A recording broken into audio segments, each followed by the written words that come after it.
test micro. Est-ce que tout le monde entend bien? Oui. Bien, bonjour à toutes et tous. Ravi de vous retrouver pour la première conférence de la Jurist Day de Paris. Je crois qu'on ne peut pas commencer sans féliciter Constance pour toute l'organisation de cette Jurist Day. Donc moi je propose qu'on l'applaudisse.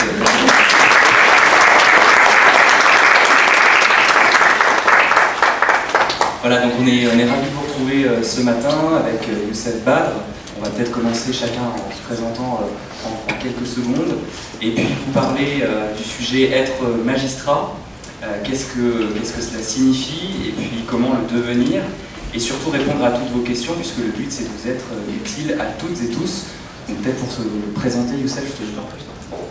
Donc Maxime Deliveux, je suis magistrat de l'ordre judiciaire. J'ai été substitut au tribunal judiciaire de Tours pendant 4 ans et demi, notamment en charge de la lutte contre la criminalité organisée dans le département d'Indre-et-Loire. Et puis, depuis le mois de janvier, je suis au sein du cabinet du procureur général de la Cour d'appel de Paris, chargé de sa communication. Très concrètement, ça consiste à répondre aux demandes des médias sur les affaires de la Cour d'appel de Paris, ce qui est une masse d'affaires extrêmement importante, et puis aider les 11 procureurs de la République de la Cour d'appel, dont le procureur antiterroriste, le procureur financier, la procureure de Paris, etc., pour leur communication de crise. Donc ils m'appellent et j'essaie de les aider à communiquer pour faire passer l'information qu'ils souhaitent envers le public. Voilà. Et puis bien sûr, il y a aussi une action en faveur des étudiants ou des professionnels qui veulent se reconvertir vers la magistrature, donc sur les réseaux sociaux avec les comptes Destination Droit et Destination Culture, et puis aussi dans les facultés, puisque j'enseigne en faculté pour préparer les candidats à l'ENM. Bonjour, vous m'entendez? Oui. Bonjour à toutes et à tous. Donc, merci évidemment pour m'avoir invité à cette Jurist Day. Merci Constance de votre confiance. Donc moi je m'appelle Youssef Badr. Dans quelques jours, ça fera 15 ans que j'ai réussi l'épreuve du premier concours de l'ENM. Je pense que c'est ce qui peut-être réunit aujourd'hui un certain nombre d'entre vous. Cette espèce de marathon qui joue sur le physique et sur le mental également. Donc moi j'ai fait 2 ans, après ma scolarité, j'ai fait 2 ans au parquet de Meaux, en région parisienne. Ensuite j'ai fait 4 ans au parquet de Bobigny, où j'étais notamment en référence sur les violences conjugales et j'ai rejoint ensuite la section lutte contre la délinquance organisée et la section criminelle. Ensuite j'ai fait 2 ans au parquet de Paris, à la juridiction interrégionale spécialisée. J'ai ensuite rejoint le cabinet de Nicole Belloubet où j'ai été le porte-parole du ministère de la Justice pendant 2 années. J'ai ensuite enseigné 3 ans comme formateur à l'ENM et depuis septembre dernier je suis retourné au tribunal judiciaire de Bobigny où je préside la 18e chambre, donc le mercredi et le vendredi. Et en fait ce sont les affaires de trafic de produits stupéfiants, lutte contre la délinquance organisée et ce qu'on appelle un peu les affaires un peu complexes, notamment de violence en Seine-Saint-Denis. Parallèlement à ça, de par mon parcours et de par les épreuves et les difficultés que j'ai pu rencontrer, notamment pour préparer ce concours, qui est quand même un concours très sélectif, qui est un concours qui est très exigeant et partant du postulat qu'on ne partait pas spécialement tous du même point de départ, j'ai décidé de me lancer dans le parrainage d'étudiants, notamment issus de la faculté de Vitaneuse, donc c'est une des 2 facultés du 93, pour aider des étudiants en droit à pouvoir décrocher ce concours, puisque je suis parti d'un constat assez simple, à savoir que le dernier étudiant qui a eu l'ENM, et le seul d'ailleurs, c'était en l'année 2007, et c'était moi. Et depuis, plus personne ne l'a eu, parce que plus personne ne l'a passé. Et donc du coup, j'ai commencé à parrainer des étudiants, et l'année dernière, j'ai décidé de lancer la Courte Échelle, qui est une association qui permet de recruter des magistrats, des avocats, des notaires, sur toute la France, territoire national et dom-tom et métropole, pour venir en aide à des étudiants qui n'ont pas forcément le même bagage culturel que les autres, même si en fait la culture générale c'est pas forcément ce qui fait tout le concours, et pour permettre de mettre en place en fait un système de parrainage et pour pouvoir aider des étudiants à se préparer et à être convaincus qu'ils ont leur place dans la magistrature. Donc c'est une association qui est lancée depuis le 8 mars dernier. On a aujourd'hui à peu près 250 parrainages sur toute la France et on a à peu près 250 à 300 parrains. Donc je continue à faire le pied de grue et aller à droite à gauche pour essayer de recruter des magistrats pour pouvoir venir en aide parce qu'on a des demandes d'étudiants qui arrivent de partout et de plus en plus nombreuses. Donc voilà pour la présentation.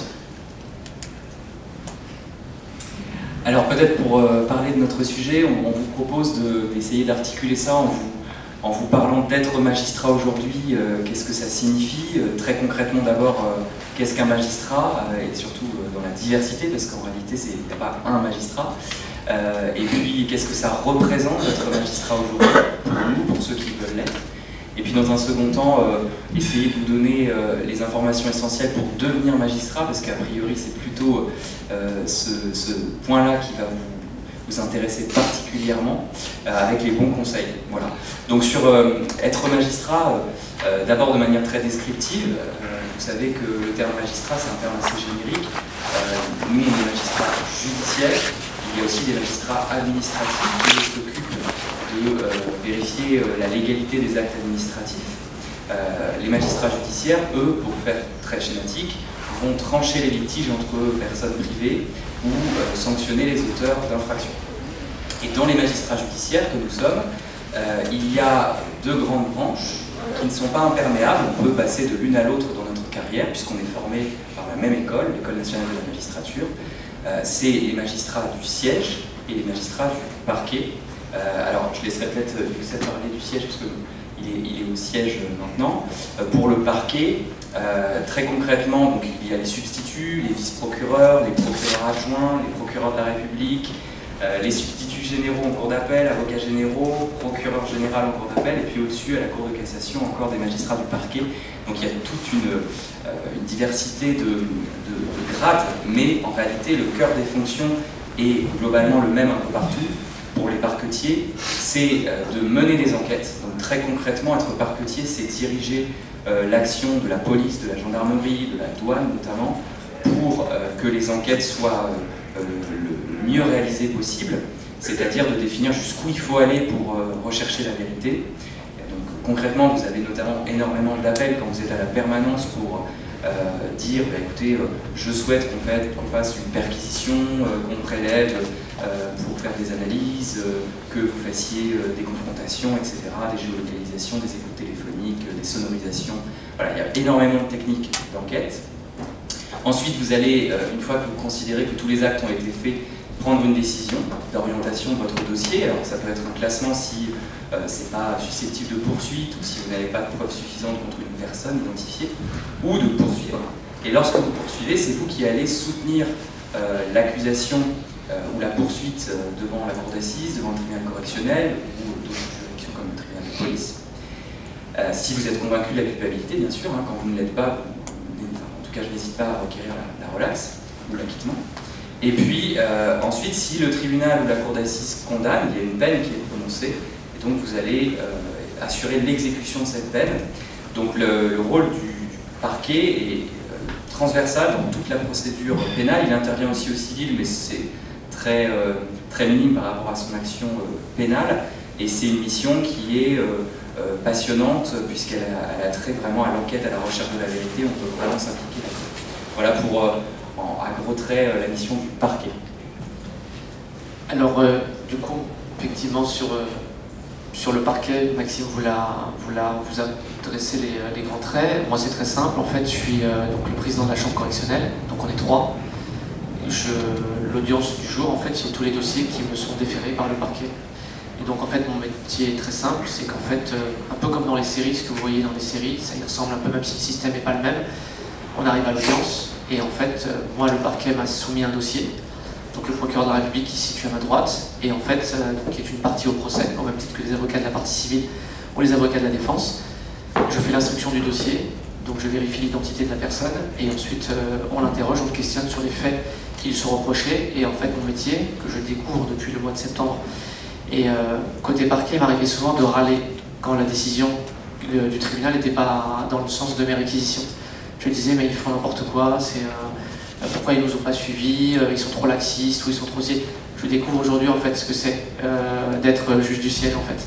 Je découvre aujourd'hui la difficulté et la grande difficulté en fait, qui est de se dire, en fait, j'ai entre mes mains la vie de ces gens-là en fait, qui sont souvent détenus, et je peux en fait les incarcérer pour 1, 2, 3, 8, 10 ans, en fonction des éléments du dossier. Et en fait, la difficulté qu'on se pose tous les jours, c'est pas tellement une difficulté de conduire l'audience. L'audience, j'aime beaucoup ça, j'aime bien le rapport avec le justiciable. J'aime bien lui poser des questions, j'aime bien voilà, essayer de comprendre pourquoi il est là, son parcours et tout.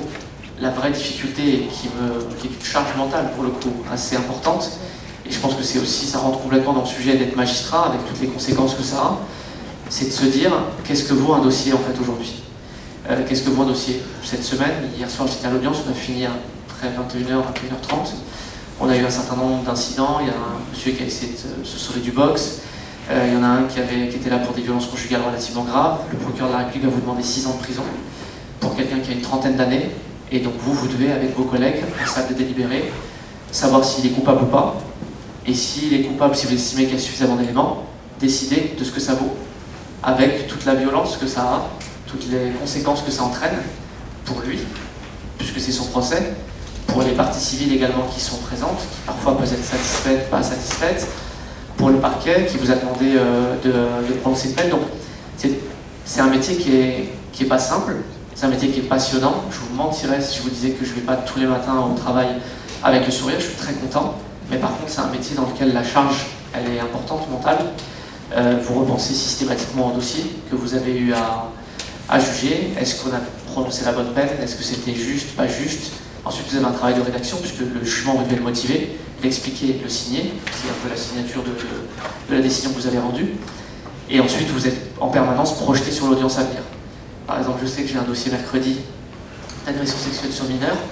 Voilà, vous vous posez des questions, c'est un dossier que j'ai déjà vu, vous posez des questions de savoir comment est-ce que je vais aborder le dossier, par quelles questions je vais commencer, qu'est-ce que je vais poser au départ.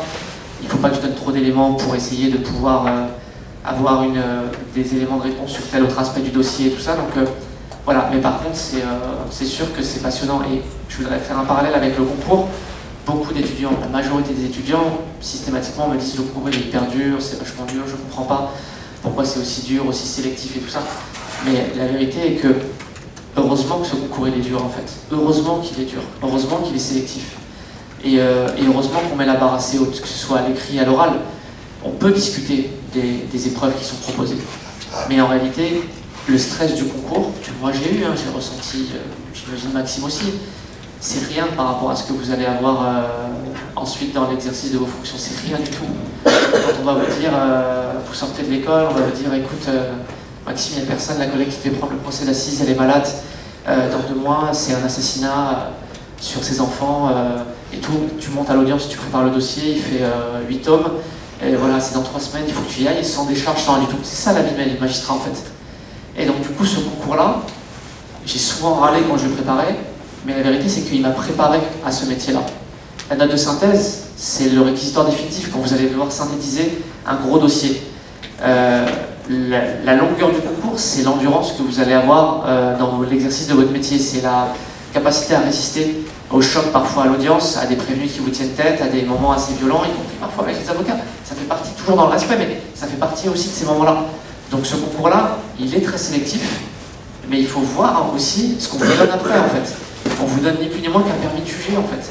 Et un permis de juger, c'est juste énorme. Il y a un jour où je me dis pas, mais c'est dingue en fait. J'arrive à l'audience, j'ai la possibilité aujourd'hui de décider du sort de 15 prévenus qui sont dans le box, et la responsabilité elle repose sur moi. Donc être magistrat, c'est avoir conscience pour moi que vous allez exercer un métier passionnant qui va vous apprendre, mais vous allez apprendre à 4000 à l'heure tous les jours sur vous, sur la vie de manière générale, mais par contre c'est un métier qui est très exigeant, et je pense qu'il faut savoir se mettre la barre haute, et je pense que c'est ce que met le concours, il me semble, en vous proposant autant d'épreuves et autant de sélections, même si encore une fois, sur le concours et sur certains aspects, on peut critiquer, je suis le premier à être très dur sur certains aspects, mais être magistrat, oui, pour moi c'est déjà avoir un certain degré d'exigence dans la façon dont on rend la justice tous les jours. Donc là, on est passé presque à ce que ça signifie être magistrat. C'est un métier évidemment de responsabilité et de décision. Youssef parlait de la décision au siège, et il l'a bien connu aussi. Au parquet, c'est identique, cette charge mentale de décider. Je me souviens très bien quand j'étais étudiant et que je préparais l'ENM, j'étais persuadé que je serais magistrat du siège et jamais parquetier, parce que je me disais qu'au parquet on ne prenait pas de décision, que ce n'était pas les vrais magistrats. Et puis il y a la formation à l'ENM, où vous allez en juridiction pendant plusieurs mois, et vous êtes au parquet nécessairement, vous y passez, et là je me suis rendu compte de ce que c'était. Pour vous donner un peu des illustrations, quand vous êtes, tout à l'heure je parlais de la permanence, vous recevez des dizaines, des centaines d'appels, et vous devez trancher, savoir si vous allez classer ou pas, si vous allez poursuivre, si vous allez déférer, c'est-à-dire si à l'issue de la garde à vue, vous demandez aux gendarmes ou aux policiers de vous amener directement la personne pour la faire juger tout de suite, pour faire simple. Ces décisions-là, elles paraissent assez simples quand elles sont expliquées, sauf que quand vous êtes à la permanence, que vous avez tous les appels qui s'enchaînent, qu'on vous dit des choses, mais vous ne savez pas exactement ce qu'il y a dans le dossier, puisqu'on vous rapporte des actes d'enquête, et qu'il faut que vous preniez une décision qui engage des gens et qui engage aussi votre responsabilité, c'est important. Et cette responsabilité, vous l'avez tout de suite en sortant d'école. Et je vais vous donner une expérience. Je me souviens, j'ai donc pris mon poste à Tours en 2017, et mon premier week-end de permanence, c'était 2 semaines après être arrivé.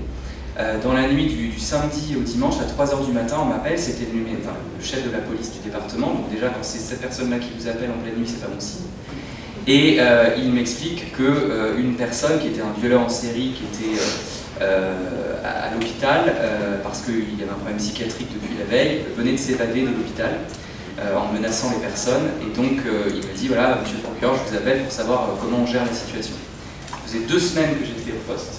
Et donc là, vous devez clairement, alors évidemment, vous prévenez votre procureur de la République, hein, vous n'allez pas être tout seul, mais après, j'ai géré toute la nuit la situation, de décider les hélicoptères, les chiens, les barrages, aller voir tous les endroits possibles, etc., etc. Donc, tout de suite, en pleine nuit, la responsabilité, et je trouve que ça illustre bien le fait qu'il n'y a pas de différence entre votre début de carrière et 15 ans plus tard, vous avez des responsabilités majeures tout de suite. Donc il faut vouloir avoir cette responsabilité, ce pouvoir de décider, un pouvoir qui n'est pas un pouvoir de manichéen pour avoir du pouvoir, c'est vraiment de prendre des décisions qui vous engagent, qui engagent les autres. Voilà. Ça c'est vraiment une donne importante. Peut-être sur le siège, donc Youssef, lui, il a des fonctions de présidence d'un tribunal correctionnel, et au sein du siège, vous avez plein d'autres fonctions. Vous pouvez être juge généraliste, notamment aller au correctionnel, aller au civil, vous pouvez rendre des décisions civiles après des audiences ou sur dossier. Vous pouvez être juge des contentieux de la protection, c'est l'ancien juge des tutelles, donc qui va protéger les personnes vulnérables, qui va trancher les litiges sur les surendettements par exemple, ou sur les non-paiements de loyer. Vous pouvez être juge aux affaires familiales, qui va trancher les divorces conflictuels, les gardes d'enfants, les mésadivorces d'enfants. Vous pouvez être juge d'instruction, c'est-à-dire en fait quasiment la même chose qu'au parquet, sauf que là vous êtes au siège et vous allez avoir moins de dossiers que vous allez instruire vraiment dans le fond et vous y traitez de manière extrêmement minutieuse et longtemps. Vous allez pouvoir aussi être juge des enfants. Vous allez avoir la double casquette de protéger l'enfance en danger ou de sanctionner l'enfant délinquant. Juge d'application des peines, où là, vous assurez l'exécution des peines qui ont été prononcées avec la possibilité de décider des aménagements de peine. Voilà, donc j'espère ne pas avoir oublié de fonction. Et juge des libertés de la détention, mais ça, c'est pas en sortie d'école, c'est à un certain grade, après plusieurs années d'ancienneté, où là, vous allez décider de prononcer des mesures comme des contrôles judiciaires, des assignations à résidence ou des détentions provisoires dans certains dossiers. Donc, c'est un poste qui requiert un certain degré d'expérience. Voilà, donc la première chose, moi, que j'avais identifiée comme Youssef, c'est vraiment cette responsabilité, il faut vouloir prendre des décisions. C'est un métier, évidemment, de service public où vous avez ce sentiment d'utilité, il m'anime constamment, on ressent immédiatement qu'on est utile. Je pense un petit peu comme un médecin.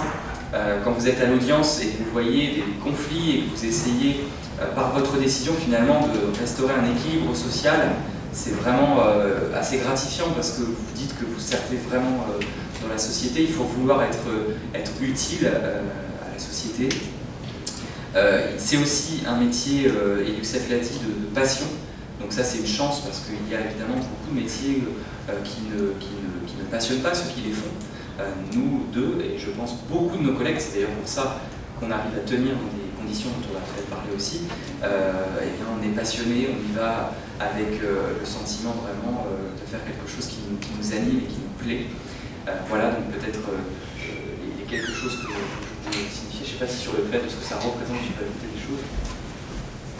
Ouais, en complément de ce qui vous a été dit, je pense que ce qui est important pour vous, en tout cas ce que je voulais vous dire moi, après des années à échanger avec des étudiants qui se retrouvent parfois au pied du porte de l'école, quoi, la veille du grand oral ou à quelques jours du grand oral, et et dont on réalise qu'on se demande parfois pourquoi est-ce qu'ils sont là en fait.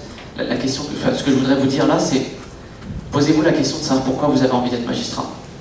Et notamment posez-la vous quand vous êtes étudiant, là actuellement, ou quand vous êtes encore en train de réfléchir ou que vous envisagez ça. Il y a 1000 raisons de pouvoir devenir magistrat, mais il faut que vous sachiez pourquoi vous vous engagez là-dedans. Il y a beaucoup d'étudiants qui sont malheureusement en difficulté quand on leur pose cette question-là. Et je pense qu'il n'y a pas de bonne ou mauvaise raison. Tout le monde peut avoir une raison légitime finalement de vouloir exercer ce métier. Ça peut être parce que vous avez envie de mettre en application le droit, ça peut être parce que vous avez envie d'exercer un métier à responsabilité, c'est pas un gros mot, parce que c'est un métier à responsabilité. Donc qui dit responsabilité dit forcément pouvoir. Ça peut être parce que vous avez vécu des choses dans votre vie, vous avez ressenti un sentiment d'injustice et que vous avez envie de participer à rendre la justice parce que vous pensez que vous pouvez apporter quelque chose dans le bon sens du terme. Je pense que sur ce métier-là, et encore plus pour vous aujourd'hui qui êtes étudiant, vraiment projetez-vous dès maintenant en vous disant pourquoi est-ce que je suis attiré par ce concours et pourquoi est-ce que je suis prêt à m'engager là-dedans pour oui, quelque part sacrifier quelques années de ma vie, notamment pour la préparation de ce concours, et ensuite me lever tous les matins pour aller rendre la justice dans des conditions parfois qui sont difficiles. Je pense que c'est vraiment la question que vous devez vous poser, de savoir pourquoi est-ce que vous avez envie d'exercer ce métier-là. Moi, la réponse, je l'avais, et à partir du moment où la réponse, vous l'avez, ou les réponses, vous les avez, je pense que c'est beaucoup plus simple pour vous ensuite de tracer votre chemin et de tout faire pour décrocher ce concours-là. Et je pense que c'est vraiment quelque chose de très très très important, parce que il est vrai que parfois, quand on ne se projette pas assez, quand on ne s'est pas assez renseigné, quand peut-être on n'a pas été aussi assisté à des audiences publiques, moi à Bobigny, je suis assez frappé, c'était pas le cas il y a 10 ans. Je suis frappé aujourd'hui de voir que à chacune de mes audiences, le mercredi et le vendredi, il y a énormément d'étudiants. Hier, il y avait une classe de 5e. D'ailleurs, heureusement qu'elle est partie avant la fin de l'audience et qu'elle n'a pas assisté à la tentative d'évasion, parce que je pense que les gamins auraient été choqués, notamment de la violence de la scène, mais il y a beaucoup d'étudiants en fait, qui sont là, qui viennent, qui prennent des notes, parfois qui viennent une fois à une suspension et qui vous posent des questions, et tout ça, et je pense que ça vous permet de voir concrètement ce que c'est. Parce que ce qui est vrai, c'est que moi j'ai été agréablement surpris dans le bon sens du terme. Quand j'étais à la faculté, bon, j'avais des cours de droit des successions, de droit des contrats, de droit pénal. Je vous avoue que pour se projeter d'un point de vue pratique, il fallait vraiment être imaginatif, quoi. C'est-à-dire que je me disais, bon, ok, le procureur de la République, diligente des enquêtes et tout ça et tout. Quand j'ai pris mes premières fonctions, j'ai compris ce que ça voulait dire en fait. J'ai compris ce que ça voulait dire. C'est vraiment ce que vous voyez dans les, je sais pas moi, Engrenage ou dans les autres séries, c'est exactement ça. Comme le disait Maxime, vous êtes appelé, vous vous déplacez, vous faites les constatations, vous saisissez le service de police, vous allez, voilà, vous avez le mort devant vous en fait. C'est ça en fait le métier de magistrat. Donc il y a des choses, alors l'école vous forme, vous prépare, même psychologiquement, vous avez des ateliers, vous avez des choses, vous avez des moments où vous discutez avec vos collègues, avec vos chargés de formation, vous assistez à des autopsies, vous avez des cours de psychologie, vous êtes confronté, vous êtes préparé à la mort. Et vous êtes préparé à la violence. Mais parce que c'est ça en fait qui vous attend aussi après. Donc dans le bon sens comme dans le mauvais terme, dans le mauvais sens du terme. Mais par contre, il faut avoir conscience, et moi j'en ai conscience depuis le 1er septembre dernier, c'est qu'on est quelque part aussi ouais, un peu le dernier rempart. Quand j'ai commencé mes fonctions en septembre, j'ai eu un certain nombre de dossiers un peu importants, et notamment des jeunes de 20 ans qui avaient commis des faits relativement graves, des faits notamment de vol à main armée, alors correctionnalisés pour aller en correctionnel, et en fait au départ on mettait des peines, du coup condamnés à des peines, après en avoir délibéré à 3, à des peines relativement importantes parce que les faits étaient graves. Et la première semaine d'audience, je croise mon président à 22 h, et il avait dû sentir le truc, parce qu'il m'attendait après l'audience. Et je vais le voir et je le croise, et il me dit ça va, et je ne vais pas être très bien, et je lui dis je trouve ça hyper dur. Et il me dit qu'est-ce que tu trouves dur? Et je lui dis je trouve ça hyper dur en fait. J'étais pas prêt à ça. Je savais quel était le métier, mais je ne m'attendais pas à ce que ce soit aussi violent de dire à un gamin de 22 ans monsieur vous êtes condamné à 5 ans de prison. Voilà, devant sa famille qui se met en pleurs, qui se met à hurler dans la salle et tout ça. Et il m'a dit un truc très juste, il m'a dit ça fait partie de ton métier de juge. Maintenant, tu es magistrat du siège, tu es président, vice-président. Il faut que tu te remontes les manches et il faut que tu avances. Et il m'a dit ensuite, tu es le dernier rempart. Tu es le dernier rempart, c'est-à-dire que si toi tu flanches, et je pense à ça, mais je pense à des dossiers de violence conjugale très graves, où la victime elle attend de la justice. Et il m'a dit, n'oublie jamais que tu es regardé. Tu es regardé par le public, qui vient à en audience, tu es regardé par le parquet, tu es regardé par la cour d'appel, ta décision si quelqu'un fait appel, tu es regardé par le prévenu, tu es regardé par toi. Et ça, c'est la signification de « on rend la justice au nom du peuple français ». Ça, préparez-vous à ça. Dès maintenant, réfléchissez-y, allez aux audiences, mais parce que c'est ça que ça signifie. Et je vous assure que malgré 15 ans de magistrature, quand je suis arrivé le 1er septembre, et je le dis de manière très humble, j'ai trouvé ça violent. De mon point de vue, j'ai trouvé ça violent, j'ai trouvé ça très dur. Et il y a des soirs où je rentre le soir, je refais le film dans la voiture en rentrant chez moi en me disant tiens, tel, j'aurais dû demander ça, il m'a dit ça, est-ce qu'on a pris en compte ça? Et vous devez le faire dans un temps contraint, dans une après-midi. Et être magistrat, c'est ça aussi. Et moi, c'est quelque chose qu'on m'a pas assez dit. Moi, on m'a dit t'es très bon, je pense que tu peux avoir magistrat, si ça t'intéresse, je peux t'aider. Mais on m'a pas dit, c'est pas un reproche, mais on m'a pas dit prépare-toi à ça. Et je pense que c'est ça en fait. Il faut commencer aussi à y réfléchir. Et vraiment, je vous dis, vraiment, si vous avez du temps, parce que vous avez du temps quand vous êtes étudiant, allez aux audiences. Asseyez-vous, cour d'assises, tribunal correctionnel, allez voir ce que c'est la justice, et vous allez voir ce que c'est. Et comme ça, vous allez vous projeter. Et peut-être que vous direz, c'est génial, c'est ce que je veux faire. Ou vous direz, bon, peut-être que je vais réfléchir aussi à autre chose, mais allez voir, vraiment installez-vous dans les audiences qui sont publiques, et allez voir. Et vous verrez que ça va vous éclairer très clairement sur ce que c'est. Alors tu parlais de la violence un peu de prendre ce poste. C'est vrai qu'il y a aussi des choses qu'il ne faut pas dissimuler quand on parle de notre métier, mais qui sont de plus en plus connues dans l'espace public. Oui, il y a le fait d'être exposé à des choses difficiles. Il faut l'anticiper. Maintenant, une chose, moi quand j'étais étudiant, que je préparais le concours, je m'estimais absolument pas prêt et en capacité un jour de faire face à la mort, à des victimes extrêmement en douleur, etc. Je me suis pas dit quand j'étais étudiant, moi c'est bon, c'est quelque chose que je gérais très bien. Donc ce n'est pas inquiétant le fait, quand on est étudiant et qu'on prépare le concours, de se dire j'ai peur de ne pas supporter. Parce que on est formé, tout est fait pour qu'on soit préparé, et surtout il y a un cadre professionnel après, quand vous allez sur la scène de crime, quand vous allez à l'autopsie, quand vous faites face en tant que président ou parquetier à l'audience à des victimes avec des douleurs, ou même des accusés, des prévenus qui peuvent émouvoir parfois, parce qu'ils ont aussi leur parcours. Évidemment, tout ça vous l'apprenez, il y a le cadre professionnel. Mais il faut quand même se dire, j'accepte dans mon futur d'être face à ça, face à la douleur, face à la violence. Voilà, c'est quelque chose d'anticipé. Et puis il y a aussi bien sûr la charge du métier, puisque voilà, il n'y a pas un magistrat qui fait moins de 60 heures par semaine, et il y a le poids de la responsabilité, c'est-à-dire que vous avez cumulé le fait de beaucoup travailler, d'avoir une masse, et en plus de prendre des décisions qui, encore une fois, engagent beaucoup. À la limite, beaucoup travailler, mais qu'il n'en résulte pas des choses essentielles. Bon, on pourrait se dire, je fais les choses à la va-vite, voilà, là c'est impossible. Il faut peser chaque décision, donc voilà, il y a cet enjeu-là. Mais en face, il y a tout ce qu'on a dit avant, il y a la passion, il y a le service public, l'utilité, c'est ce qui fait qu'on tient, même si évidemment chacun sait les conditions difficiles dans lesquelles la magistrature agit. Peut-être on peut passer à comment devenir magistrat, mais tu avais déjà commencé à en parler, puisque effectivement la première chose essentielle c'est de fonder sa motivation, puisque c'est ce qui va faire que vous allez tenir jusqu'au bout, puisque c'est un marathon de préparer la magistrature. Avant peut-être de vous donner des conseils et puis de répondre à toutes vos questions, vous rappeler les quelques voies d'accès à la magistrature, parce qu'elles sont multiples en réalité. Il faut s'imaginer un tableau à deux colonnes et deux lignes.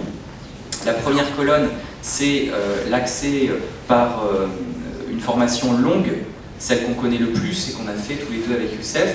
La deuxième colonne, pardon, ce serait la formation courte, parce qu'il y a des moyens plus rapides d'accéder que celle que nous on a connue. Et dans les lignes, il y a les concours et les accès par dossier. Alors si on voit chaque case, la première c'est accéder par concours et avec la formation longue. Ça c'est les trois premiers concours, c'est ceux qu'on connaît le plus. Donc il y a le concours étudiant. Il faut avoir au minimum un Master 1 et il faut ne pas avoir plus de 31 ans.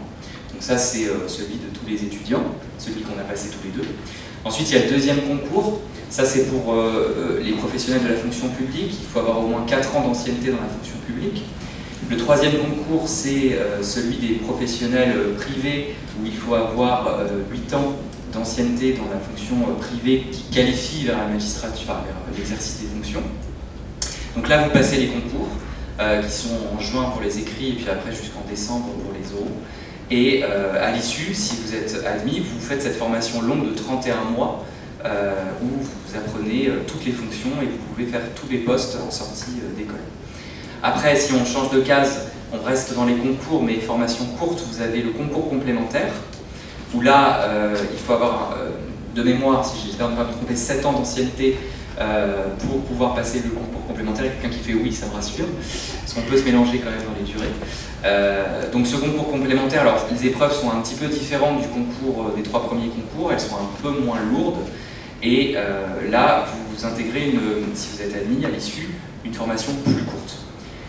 Ensuite, si on passe à la ligne du dessous, c'est hors concours, c'est-à-dire que là, vous êtes intégré sur un dossier dans la magistrature, soit pour la formation longue, la même que nous, soit pour une formation courte. Donc la première case en formation longue, c'est ce qu'on appelle l'article 18.1. Donc là, il faut que vous ayez 4 ans d'ancienneté dans des fonctions qui qualifient, ou que vous ayez été juriste assistant ou enseignant à la faculté. Là, c'est pour 3 ans, c'est pas 4 ans pour juriste assistant et enseignant. Et là, vous avez des étapes, hein, vous rencontrez un président, un procureur, une fois que vous avez déposé votre dossier, puis un procureur général et un premier président de cour d'appel, et enfin vous allez à Paris à la commission d'avancement, c'est-à-dire une commission qui va vous faire passer un entretien pour décider au final si vous pouvez devenir magistrat. Et là, si vous êtes admis quelque part, intégré, vous rentrez dans la même promotion que celle des 3 premiers concours, et donc après c'est complètement mélangé, il n'y a plus de différence. Et enfin, la dernière case, c'est hors concours et formation courte.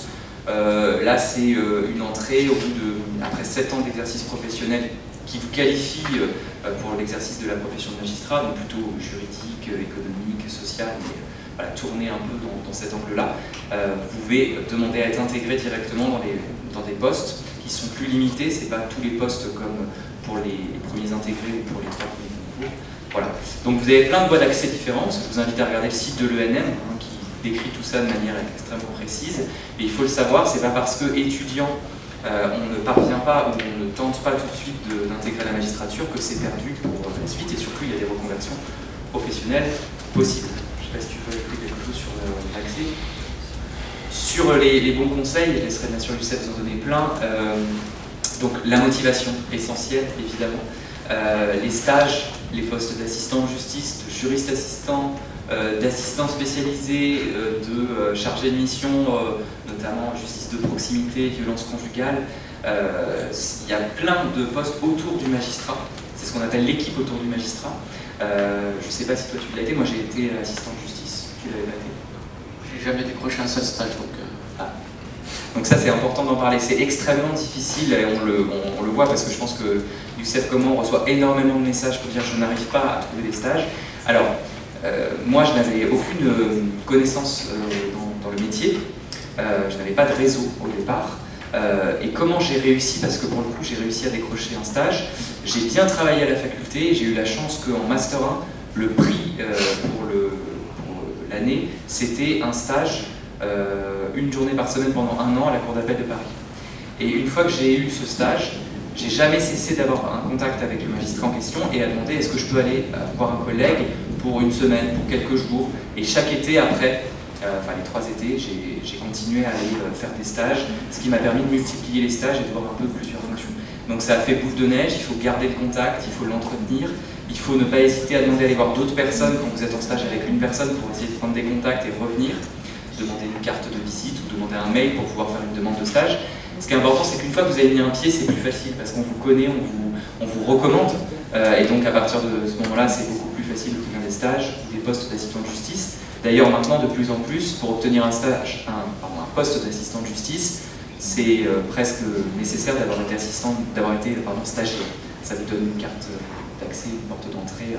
Voilà. Donc le stage, les postes. Ensuite, il faut de la méthode, et je crois que ça, Youssef en parlera parce qu'il en parle très bien. C'est un concours, même de manière générale pour les intégrer, parce que c'est aussi une question de méthode, de se préparer, où il faut cerner ce qu'on attend de vous pour les écrits comme pour les oraux. Parce que sinon, on peut se perdre. Le programme est très vaste pour toutes les voies d'accès, et donc il faut à la fois une méthode pour s'organiser, pour se préparer, mais aussi pour bien cerner chaque épreuve. Par exemple, la note de synthèse, jusqu'au concours, on ne l'a jamais fait. C'est une épreuve qui est commune avec le CRFPA, vous ne la passez pas ensemble, mais elle est dans les 2 voies d'accès. Et donc il faut vraiment comprendre voilà, vous mettre dans la peau d'un assistant parlementaire qui fait le résumé d'un dossier pour son parlementaire, qui ne doit absolument apporter aucune connaissance personnelle, qui doit respecter le cadre parce que sinon son parlementaire va dire non, ça fait plus de 5 pages, je lis même pas ton travail, et qui doit être absolument fidèle et trouver la problématique et bien ordonner les idées pour que ce soit cohérent et que lorsqu'il va la présenter à l'Assemblée nationale ou au Sénat, il ne se ridiculise pas. Voilà, c'est un peu ça la philosophie de l'épreuve. Moi, c'est comme ça en tout cas que je l'ai comprise. Et pareil pour la culture générale, ce n'est absolument pas question pour un champion. Il ne faut pas se dire que plus vous citerez de références, plus votre copie montera en notes. Pour exemple, l'année où je le passais, je suis tombé sur un sujet qu'on avait préparé en institut d'études judiciaires, donc en préparation à la faculté. Et là, j'étais face à un dilemme. Alors, c'était à peu près le même sujet. Donc, il y avait deux risques. Un, c'était que je colle un plan à un sujet, mais qui n'était pas exactement le même, donc je pouvais faire un hors-sujet partiel. Deux, il y allait avoir 300 plans identiques, puisque j'étais à l'IEJ à Paris, et donc on était extrêmement nombreux. Et ce que j'ai fait, c'est que je me suis dit, je ne pars pas du tout des idées que j'ai reçues en correction, et surtout, je n'ai cité quasiment aucune référence attendue, c'est-à-dire vraiment des références très classiques. J'ai vraiment puisé dans mes voyages, mes lectures, mes idées pour réfléchir, et je crois que j'ai eu 16, donc 16 à l'épreuve de culture générale, déjà vous prenez un maximum de points, parce que c'est coefficient 5, sauf erreur. Voilà, donc l'idée c'est de trouver ce qui est une bonne référence, et ça j'essaie souvent de l'expliquer, pour moi c'est un levier, c'est-à-dire ça va illustrer ce que vous venez de dire, mais en allant vers quelque chose de plus compliqué, ça vous permet de progresser dans la réflexion, et stratégiquement en fait il faut réussir en trouvant vos références à trouver l'idée simple, la référence qui va vous permettre de faire progresser et de montrer quelque chose de dynamique dans votre dissertation. Voilà, donc la méthode, et Youssef en parlera sans doute encore mieux. Et puis après, et c'est grâce à la motivation, tenir. Il faut être vraiment un sportif ou une sportive, aller jusqu'au bout, vous accrocher à votre motivation, bien vous entourer, ne pas hésiter à en parler à vos proches, à vos camarades qui préparent aussi, parce que c'est vraiment une épreuve. Et ça dure extrêmement longtemps. Une fois que vous avez passé les écrits, il y a après encore les oraux. Idem pour les intégrations, vous passez les entretiens successifs. Et vraiment, ça vaut le coup d'aller jusqu'au bout. On a connu tous les deux l'extrême difficulté de tenir jusqu'au bout. Et on est tous les deux, je pense, très heureux d'avoir été jusqu'à la fin.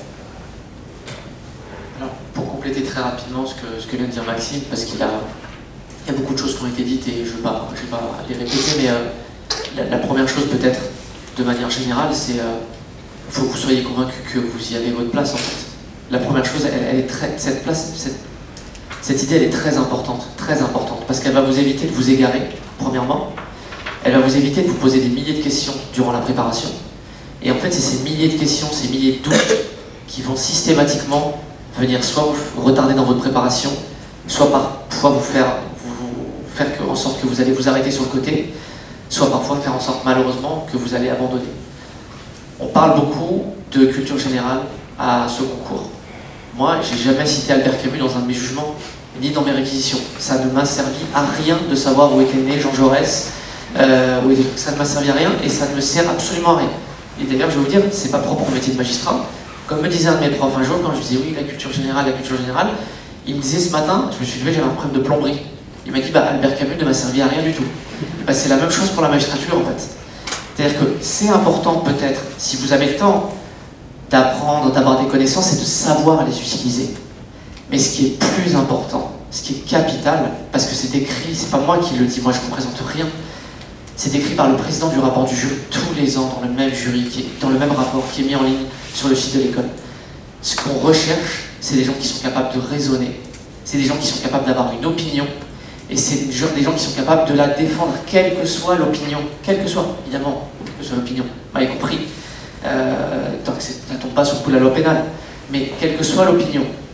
Donc c'est ça qui est recherché. Et ensuite, la culture générale, ou les connaissances, ou les lectures, ou ce qui vous est propre, c'est quelque chose que vous allez rajouter en plus, en bonus. Tant mieux si vous êtes capable, si vous dites, ah tiens, ça me fait penser à tel livre, tel expo, telle chose que j'ai vue, et je viens illustrer. Super.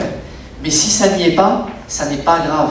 Cette semaine encore, il y a une assistante de justice qui est au tribunal pour enfants de Bobigny, qui, je pense, a toutes les clés. Elle est assistante, donc elle fait déjà le travail quasiment de juge des enfants, qui est des fonctions les plus difficiles. Mais elle me dit, je n'ai pas de culture générale. Mais en fait, c'est pas le sujet. Ça n'est pas le sujet. La question, c'est est-ce que vous avez compris ce qu'on attend de vous? Parce que c'est pas un concours de connaissances. Encore une fois, c'est un concours de méthode. On vous demande de coller la méthode qu'on attend au concours. Et pour ça, il n'y a pas 1000 astuces. Vous devez vous entraîner. La dissertation, vous devez en faire. Vous devez en rédiger, vous devez en manger jusqu'à ce que vous compreniez comment se fait une introduction, que dans une dissertation, il y a 4 plans dans l'introduction, qu'il y a une problématique, que la problématique, elle doit bien illustrer votre plan, que votre plan, il répond à la problématique, que votre plan, il doit être simple. Pourquoi? Parce que des gens comme Maxime, moi ou d'autres, qui vont lire votre copie, parce qu'on peut, j'ai été correcteur il y a 5-6 ans, on peut se retrouver, vous savez, on envoie des mails et on nous dit qui veut être correcteur. Quand on a le temps, on le fait, quand on n'a pas le temps, on ne le fait pas. Je prends la copie, en lisant l'introduction, très rapidement, en regardant le plan et en lisant, je sais très bien ce que ça vaut. Vous devez répondre à un sujet. Moi, si j'ai une encyclopédie dans le truc, ça ne me sert à rien en fait. Je me dis juste, ça, on raisonne bien, la personne raisonne bien, c'est cohérent, c'est argumenté, c'est intelligent, et c'est défendu. Voilà. Et bien là, à ce moment-là, vous vous situez entre 12, 15, 16, en tout cas, vous avez au-dessus de la moyenne. S'il n'y a pas ça, à ce moment-là, vous vous situez en dessous de la moyenne. Si c'est un effondrement total et que c'est une récitation de cours, il n'y a pas de problématique, et bien à ce moment-là, vous allez vous situer entre 0 et 5. Donc c'est un concours de méthode. Qui dit concours de méthode, dit que la méthode, vous devez l'apprendre. La méthode, si la fac ne vous l'apprend pas, vous devez trouver soit un professionnel, soit quelqu'un qui a passé le concours, qui peut éventuellement relire vos copies. Vous vous entraînez, vous lui envoyez. C'est ce que j'ai fait, moi. J'ai trouvé un prof qui était volontaire, qui voulait. Et je rédigeais les dissertations tous les jours, et je lui envoyais. Et au fur et à mesure, ça augmentait, je progressais, jusqu'au jour où il m'a dit, t'es prêt, tu peux continuer à t'entraîner, comme quelqu'un qui va faire des 400 mètres et qui s'entraîne à l'épreuve du 400 mètres le jour de l'épreuve au JO, mais t'es prêt. Donc ne perds plus la méthode. La note de synthèse, c'est pareil. Le cas pratique, c'est pareil. Une fois que vous avez compris ce qu'on attend de vous, une fois que vous êtes entraîné, à ce moment-là, il ne peut plus rien vous arriver le jour J. Après, c'est la tête qui joue. Et ensuite, il y a quand même, évidemment, mais ça doit rentrer en ligne de compte dans la méthodologie, le fond et la forme. La forme, c'est quoi? C'est évidemment les fautes d'orthographe. On en fait tous plus ou moins. Et par contre, quand on lit une introduction, il ne doit pas y avoir 20 fautes d'orthographe une fois qu'on a lu 20 lignes. Et ensuite, le style. Le style, c'est pas très grave si le style n'est pas super, s'il n'est pas bien, s'il n'est pas simple, s'il n'est pas limpide. Ça, c'est pareil, ça se travaille. Personne n'est condamné à rester avec un mauvais style ou un langage parlé à l'écrit. Ça se travaille et vous progressez. Je vous assure que je sais de quoi je parle, parce que c'était exactement mon cas. Et le style, j'avais une difficulté à l'écrit comme à l'oral. On me dit c'est vachement intelligent ce que vous me dites, c'est vachement bien, mais par contre dedans il y a beaucoup de mots vulgaires, il y a beaucoup de mots emploi, je disais job et tout, donc il y a pas mal de choses que j'ai dû corriger et que j'ai réussi à corriger à force de m'entraîner. Donc ce concours, si je résume, c'est la tête d'abord. Vous devez vous convaincre que ce métier-là il est fait pour vous. Et moi je pense que plus on a vécu d'épreuves, plus on vient de plus loin, plus on a rencontré des choses, plus on a été confronté à des choses dans sa vie, plus on a été confronté également au marché du travail, à des jobs étudiants, à beaucoup de difficultés, plus pour moi, je vais vous dire, ça vous légitime pour ce métier-là. Plus ça vous légitime. Soyez-en convaincus de ça, vraiment. C'est pas, quand on est entre guillemets bien né, c'est pas un jugement de valeur de ma part, mais quand on a bénéficié de tout, qu'on a eu toutes les aides, qu'on n'a pas eu de difficultés, bon bah voilà, vous avez un capital de confiance qui est très important, vous allez sûrement décrocher le concours. Est-ce que ça va faire de vous un grand magistrat, plein d'empathie, plein d'humanité? Je suis pas sûr. Est-ce que quand vous avez vécu beaucoup d'épreuves, que vous avez trimé pour en arriver là, est-ce que vous avez un autre regard différent? Je pense que oui, vraiment. Donc la première c'est ça, la deuxième c'est entraînez-vous. Comprenez d'abord ce qu'on attend de vous et calez-vous ensuite sur les exigences. Et la troisième, si vous avez le temps, parce qu'après c'est du bonus, et ben voilà, et ben à ce moment-là, devenez si ça vous intéresse et si c'est important pour vous des puits de culture générale et tout ça. Et c'est des choses que vous arriverez à placer, à argumenter. Mais pour moi, c'est d'abord, parce que c'est écrit dans le rapport du jury, un concours qui demande de savoir pourquoi on s'est présenté, et deuxièmement, de savoir exactement, coller exactement aux attentes de ce concours-là. Si vous avez ça, le concours, il ne peut pas vous échapper. Je vous assure, il ne peut pas vous échapper. Ça vaut pour l'écrit et ça vaut pour l'oral. C'est la manière, la prédisposition dans laquelle vous allez vous présenter à ce concours-là. Ça vaut d'ailleurs pour l'ELM, ça vaut pour l'INSP, ça vaut pour le CRFPA. J'ai vu combien d'étudiants chaque année qui étaient largement capables de l'avoir, qui l'ont eu parce qu'ils étaient dans de bonnes dispositions. Inversement, des étudiants qui étaient dans de mauvaises dispositions parce qu'ils étaient fragile, pas fragile mentalement, parce que c'est un jugement de valeur, ça, mais j'ai pas réussi à les monter, j'ai pas réussi à les regonfler comme des coucous. Ce jour-là, ils étaient trop faiblés et ça ils se sont plantés. Et le jury aura en deux, trois questions pourra vous balayer, et on va vous dire, mais ce que je vous disais tout à l'heure au début de l'intervention, par rapport aux enjeux du métier, l'épreuve du concours, vous devez la passer. Je ne vous dis pas de ne pas être stressé, moi j'étais dans tous mes états, mais par contre vous devez réussir à passer ça. C'est-à-dire qu'une fois que les premiers mots sont passés, une fois que les premiers mots ont été écrits sur la copie, à ce moment-là, après, vous devez prendre du plaisir et ça doit ensuite sortir tout seul, ça doit aller. Mais si vous n'êtes pas capable de passer ça, le jury légitimement va se dire, écoute, dans 31 mois, même pas dans 31 mois, dans 8 mois, une fois qu'il sera admis à l'école, il va se retrouver auditeur de justice. On va lui dire, au maximum on a eu des auditeurs de justice. Un auditeur de justice, moi je vais lui dire, l'audience de demain, j'ai pas le temps de la voir, j'ai 30 dossiers, tu les prends, c'est toi qui prends les réquisitions sur l'audience. C'est 8 mois après, ça arrive très vite. Hein. Donc ça, il faut être capable de passer cette étape-là. Et ça demande, il n'y a pas de secret. Une fois que vous êtes convaincu de ça, le travail, la patience et le travail. Personne ne passera le concours pour vous. Personne ne passera le concours pour vous, comme personne n'a passé le concours pour nous. Au bout d'un moment, vous devez vous remonter les manches et travailler et vous entraîner. Parce que la personne qui se présentera au concours, c'est vous. Aux écrits comme aux oraux, et personne ne le fera à votre place. On va peut-être prendre 3 minutes. Je regarde Gabriel, je sais que le temps est compté, mais pour répondre à vos questions, est-ce que certaines ou certains voudraient vous poser des questions? Je précise qu'il n'y a pas de questions idiotes et qu'il faut poser toutes les questions que vous souhaitez poser pour ne pas avoir de regrets après, donc n'hésitez surtout pas. J'avais une question. Est-ce que la responsabilité du magistrat peut être engagée à l'image de l'avocat de sa responsabilité professionnelle?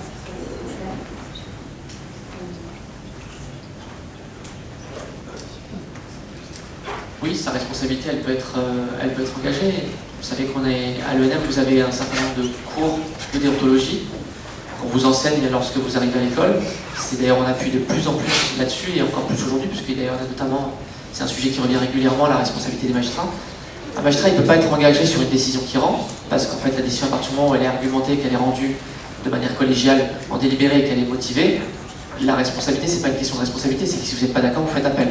Et ensuite, si jamais il y a des motifs de cassation, à ce moment-là, vous engagez votre responsabilité, vous engagez pour en cassation, parce que vous estimez qu'il y a quelque chose qui est pas régulier et il y a une raison pour le faire. Mais par contre, la responsabilité du magistrat, elle peut être engagée, oui, s'il fait n'importe quoi, dans l'exercice de ses fonctions ou dans sa vie personnelle. Il faut qu'il fasse attention à la façon dont il s'exprime, il faut qu'il fasse attention à ce qu'il dit, il faut qu'il fasse attention aux engagements qu'il a, il faut qu'il fasse attention également à l'audience, à l'image qu'il renvoie, bien sûr. Mais ça, après, il n'y a pas tellement d'inquiétude. C'est-à-dire que l'école, c'est 31 mois, vous êtes en permanence évalué, vous êtes en permanence scruté, vous avez la possibilité de redoubler, parfois d'être exclu dans certains cas, vraiment, quand on estime que vous n'avez pas les compétences pour au final.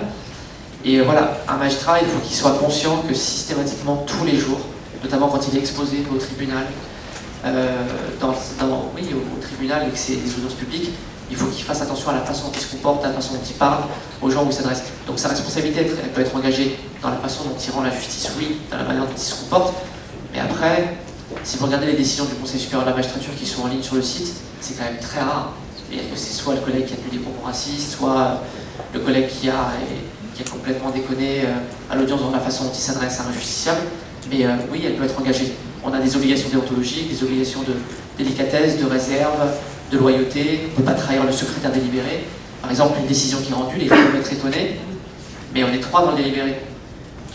Personne ne sait, c'est une richesse incroyable un délibéré, mais personne ne sait ce qui s'est dit dans le délibéré. Et quand on a prêté serment, on a juré de garder secret ce qui se dit en délibéré. Si quelqu'un le trahit, sa responsabilité peut être engagée par exemple. Merci, monsieur. Quand vous dites 60 heures par semaine, est-ce que ça vaut pour les magistrats du siège et aussi pour les parquetiers, ou bien par rapport aux parquetiers, par exemple, il y a quelques nombre d'heures de la charge de travail par rapport à la permanence? Alors en fait, tous les postes sont différents, donc ça va varier selon les postes. Il y a des postes qui vous offrent une plus grande capacité d'adaptation aussi de votre emploi du temps.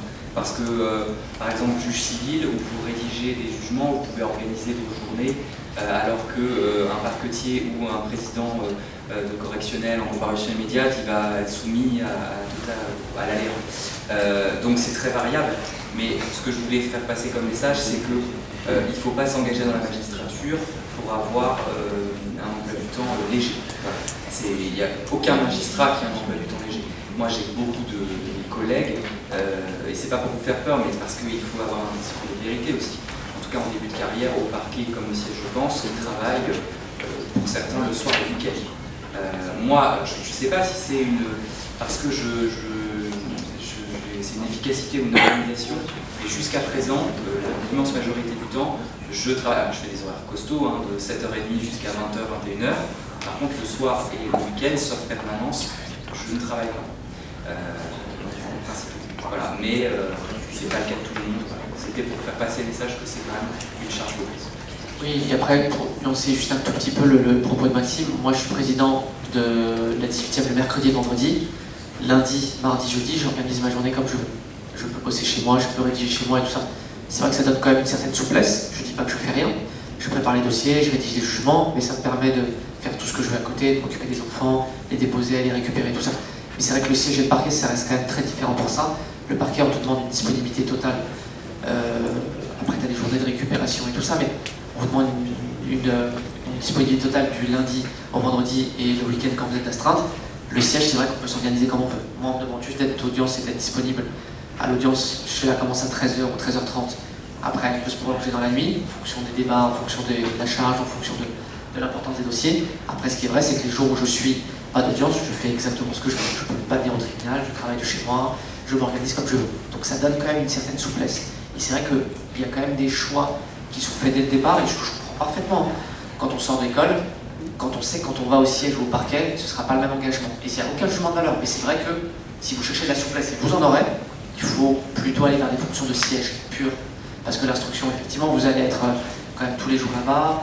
L'application des peines, vous avez aussi, je pense, la possibilité de rédiger, tu peux aussi rédiger chez toi et tout. Mais il y a quand même des fonctions qui vous permettent une certaine souplesse. Après, c'est beaucoup plus subtil ou sournois, c'est-à-dire qu'en fait, en réalité, personne ne sait ce qui se passe là-dedans, en fait.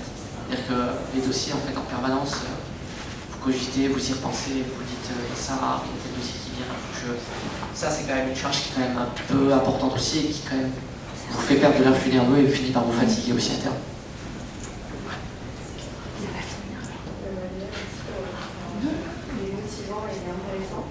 J'avais une question pour le moment où on passe le concours, parce que je sais qu'il y a plus de minutes de passage. Donc est-ce que vous conseillez plutôt de passer en M1 quitte à pas être vraiment prêt, mais juste pour une sorte d'entraînement et pour voir à quoi ressemble l'épreuve, etc. Ou plutôt le passer quand on est vraiment sûr et qu'on a vraiment bien fait les écoles?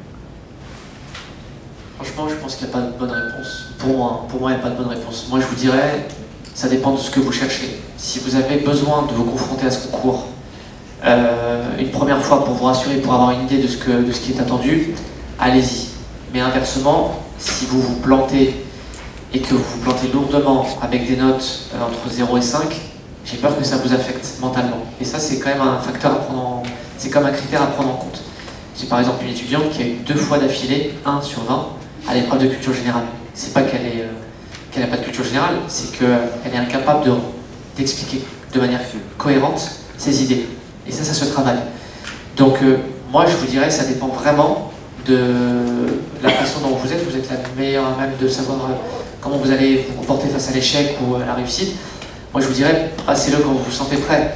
Maintenant si vous avez besoin d'y aller pour faire un test, allez-y, mais après c'est quand même un engagement, c'est quand même quelque chose qui aura aussi, il y aura quand même des répercussions sur les résultats et sur l'engagement physique aussi que vous y avez mis.